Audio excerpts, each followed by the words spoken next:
Okay guys, so off to another video here, another 3.3 video, and I thought I'd share this. So,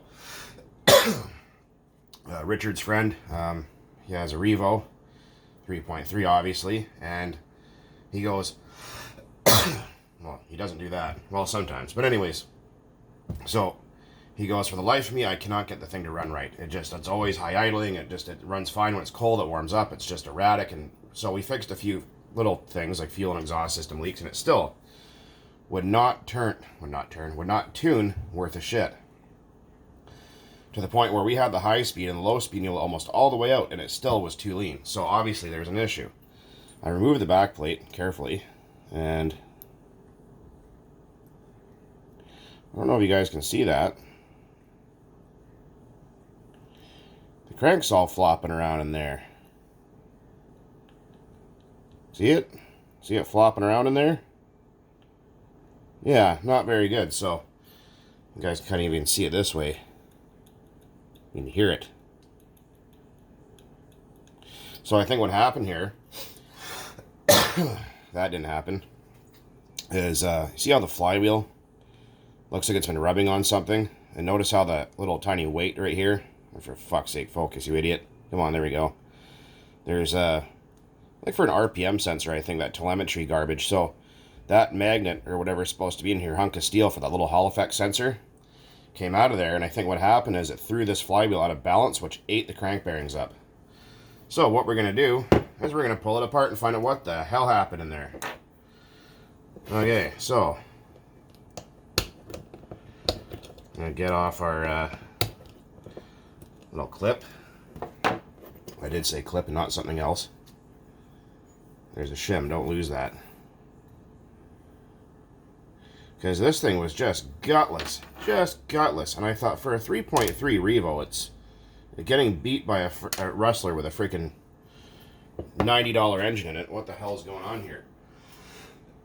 So, like I said to him, hey man, there is something wrong with your rig. And I can, for the life of me, not find my thingamabobber to hold the flywheel. Let's see if I can do it with hand. Probably not. Ah, no, I can't. Might be able to hold on to it there. The towel. Let's see. Nope. Okay, I'll be back shortly when I find my flywheel holder. Okay, we are back. So I can't find my flywheel holder to save myself. So, use a pair of vice grips just to hold on to that flywheel. That's an 8mm socket, by the way. Get off our flywheel. Oh, I'm going to wind this guy out here first. And of course, my upstairs neighbor has to constantly keep dropping things on the floor. I'm starting to call that guy Butterfingers. Just an idiot. I swear it's his brain falls out of his ear and he has to chase it across the floor. And it's just absolutely stunned. There we go. See how easy that was? You can get these on eBay, like this, your little flywheel puller there, for about 13, 14 bucks. I'd suggest getting one because they make life a whole lot easier. And get that collet off there. Let's see here. Yeah, you can see the play in there? Yeah, that's not supposed to be like that. Alright, so I'm going to go get that collet off there. I'll be right back. Here's a little tip to get your collet off. Take yourself a knife. Don't stab yourself in the finger like I just did. And go in there, a little tiny flat screwdriver, and you go in there and you just pry like that a little bit, and it comes right off. Just like so. Nice and easy. Okay, so I've saved you guys a painstaking, torturous task of watching me remove head screws, except for one. That's the longest head screw in the world, apparently. Yeah, right. Come on off of there we go. Let's check that out and see. Because he said he was going through glow plugs a lot, so and all that crank bouncing up and down can do that. That looks all fine in there. Just disgusting. Don't lose your copper head gasket. Let's see, look at that piston there. Oh, it still feels actually pretty good. Oh, yeah. Oh, yeah. that rod's fucking toasted. Yeah, roasted and toasted beyond repair. But, that would explain. Listen to that. Yeah. Alright, let's get some propane, and we'll get that sleeve out of there. Okay, time for some propane. Time to start the flame. Alright, let's see him burn down the kitchen.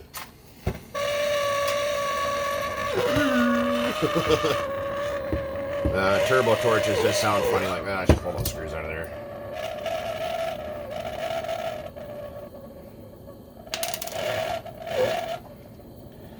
Yeah, just like I said, this thing was so erratic and just constantly like that when it was running. It was like you just sound like Chewbacca. Just would not hold the tune. It was start up and run okay. Like not the best when it's cold, but like I thought for a 3.3 Revo, this thing should have a whole lot more balls than that, and it really didn't. So what we're gonna do is just warm up around the top of the without burning my fingers, and that. We'll span that sleeve away from that piston, and we'll be ready to rock and roll here. I'm gonna go find myself an oven mitt. Literally just fell right out. That's awesome. All right.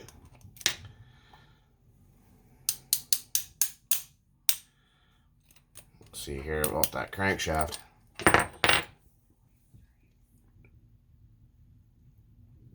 Well, the bearing is intact.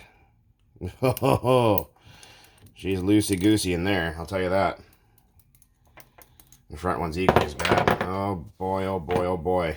What do we got to work with here? Oh, it's hot. That might have damaged the block and the crank. Uh-oh. Uh-oh, spaghetti-o. Yeah, you can see all the scoring on the crankshaft right here. See it? That's, what one would call NFG. In other words, not fucking good. So, that's not what I wanted. Bastard. Not really what I wanted to see.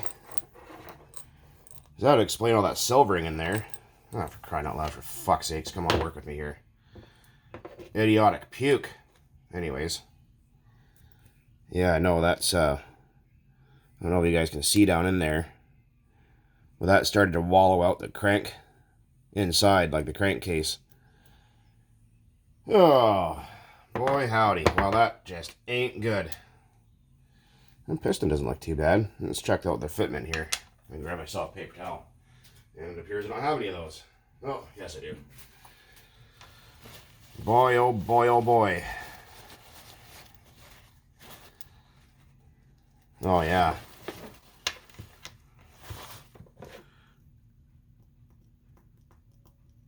I don't know if you guys can see, but there's a whole lot of up and down slop in that piston, or that rod rather.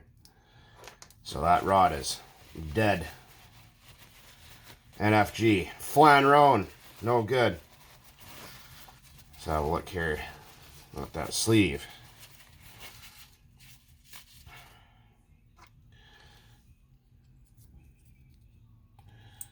Oh yeah, we're at the end here. Yeah, this thing is fucked. Oh boy, oh boy. Well, I guess it's just a matter of time before these things do happen, so. But like I said, there's that little puck, or that little weight that sits on here. And eats right into it. Or ate right into that flywheel there and killed itself because it threw the flywheel out of balance. See that? So I guarantee you that's what made the crank shake itself to pieces. Well, anyhow, I guess that's the end of that. I guess I'll be telling Eddie he needs to buy a new engine. Or I might be able to dig one out of my stack of cores I got here. So I think I might have a used block. I can probably put one out of two out of. Gonna put one together, you know what I mean? So we'll see what I can do for him. But yeah, that's really, really bad. That's really, really bad. Yeah, you can see all that scoring. You can feel it with your fingernail too. That's not good.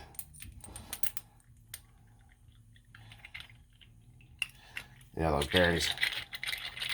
Yeah, they sound great, don't they? Yay. Still, damn thing's freaking hot, but yeah. Yeah, you can see all that flopping around in there. Yeah. Yeah, that's not what that's supposed to sound like. Okay, well, I guess that's the end of that guy. So, I guess freaking Eddie's going to be buying another one. Well, I got to call up Cousin Eddie there and bear the bad news that his 3.3 is no longer or worth rebuilding. Anywho, guys, as always, thanks for watching. And there's going to be a video coming up here next explaining some fuel mixture stuff. Anyways, guys, hopefully you found that entertaining or whatever. And as always, thanks for watching. Keep on burning nitro out there. Or in my case, soon, only 0%. Anyways, guys, later. Take her easy. Happy Friday.